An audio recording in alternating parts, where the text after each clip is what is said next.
So the Daytona duels were just a couple hours ago at the time of recording this. I'm in my pajamas right now. I don't know if you can see them.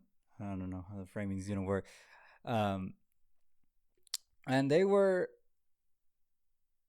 interesting, as it has been for the past few years. The Daytona duels have been always one of them has been a little crazy, and the other one really, really boring.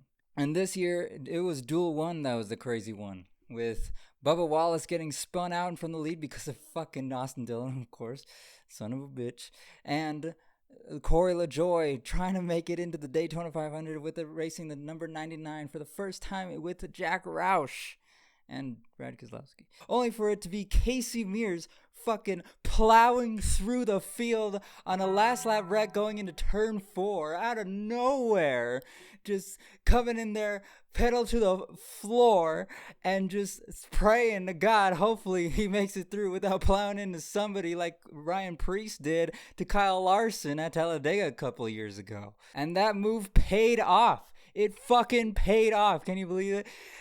He will race in the Daytona 500. Casey Mears, I believe he's one of the oldest drivers to make the field this year at least. And Joey Logano and Ryan Blaney, my boy, and Joey Logano will go on to win the duel after it was dominated by RFK, almost looking like 2018 Stewart-Haas racing at Talladega. It was insane, but instead RFK just fucking destroyed themselves at the end there with, like I said, Corey LaJoy getting wrecked out because of a push by his fucking boss, Brad Keselowski. And I'll give Brad Keselowski the benefit of the doubt. He was also getting pushed by, I think it was Busher who was behind him. I don't remember, even though it was a couple hours ago. I have a short memory. I'm not good at remembering things. So after that wild duel, it was on to the next one. And like I said, it was boring. It was really boring. It was choo-choo. Well, more just two choo-choos. It was just choo-choo the whole way through until Chase Elliott just decided that he was going to be out front. And he was. Denny Hamlin, Chase Briscoe led the whole way until green flag pit stops, and Chase Briscoe decided to choke and missed his pit box. Or actually, he didn't miss his pit box. He parked just too short in his pit box, and had to be pushed forward a little bit, and him leaving pit road alone with no draft help, not even from his teammates. Either way, it probably wouldn't have mattered because, like I said, they were fucking choo-chooing the whole way through. Till the end. Letting fucking Chase Elliott win. Of course. Chase Elliott is the only driver. Would be the driver to win a duel that was choo-choo the whole way through. So the field is set for the Daytona 500. Tomorrow is the truck race where Tony Stewart will be making his... Hold on. What's that? Breaking news.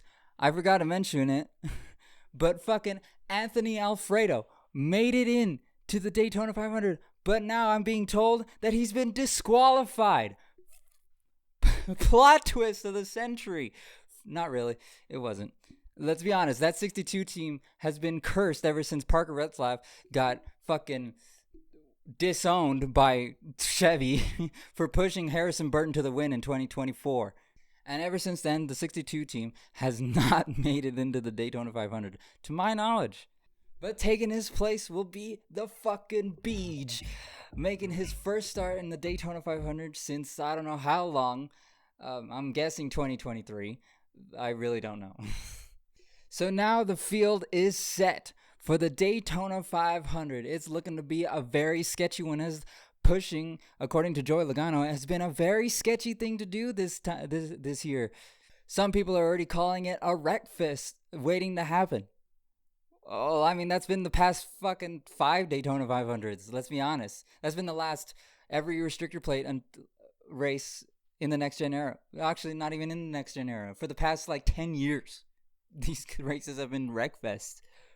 And tomorrow will be the truck race where Tony Stewart will be making his first start in any capacity, as to my knowledge, since 2016, since retiring in 2016, which will be very interesting. Let's see if he can get a win. I'll be rooting for him.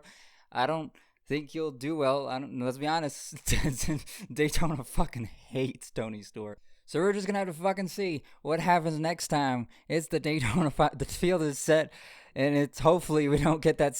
What was it? 20% chance of rain? I think actually no, it's 60% chance of rain. Whatever the percentage of rain it is, but hopefully we don't get it, or hopefully it's in the morning, or when the race is over. For the love of God, can we have a normal Daytona 500? For the love of God, can rain just stay away? Please.